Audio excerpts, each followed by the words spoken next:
আওয়ামী লীগকে আর দেশের জনগণ দেখতে চায় না।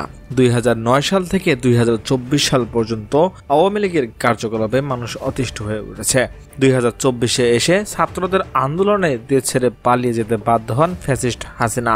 হাসিনা ঠিকই পালিয়ে গেছে, কিন্তু পালাতে পারেননি হাসিনার পা চাটা দোসররা। তারই একজন মমতাজ বেগম, যিনি কিনা মানিকগঞ্জ 2 আসনের এমপি, তবুও আবার ভোট ছাড়া।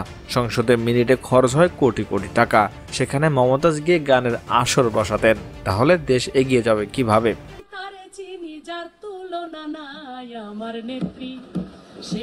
সম্প্রতি ধানমন্ডি থেকে গ্রেপ্তার হয়েছেন মমতাজ বেগম। সোমবার রাত 11:15টায় তাকে গ্রেপ্তার করা হয়। মঙ্গলবার বিকেল 3:45 শুনানি শেষে এজলাস থেকে নামানোর সময় বিএনপিপন্থী আইনজীবীরা মমতাজকে দূরধ্বনি দিতে থাকেন। আইনজীবীরা লিফট আটকে রাখেন, যাতে করে তাকে সিঁড়ি দিয়ে নামাতে হয়। মমতাজ নিচে নামলে বিএনপিপন্থী আইনজীবীরা মমতাজকে ধাওয়া দেন। এ সময় পুলিশের বেষ্টনীতে দৌড়ে গারদে ঢুকে যান মমতাজকে মাথা নিচু করে থাকতে দেখা যায়। সাংবাদিকদের প্রশ্নের কোনো উত্তর দেননি তিনি। উত্তর দিবেন বা কিভাবে, কারণ তার যোগ্যতা নেই মেম্বার হওয়ার, সে কিনা এমপি। দেশের কোনোখানেই আর সম্মান পাচ্ছে না এই আওয়ামী লীগপন্থী এমপিরা।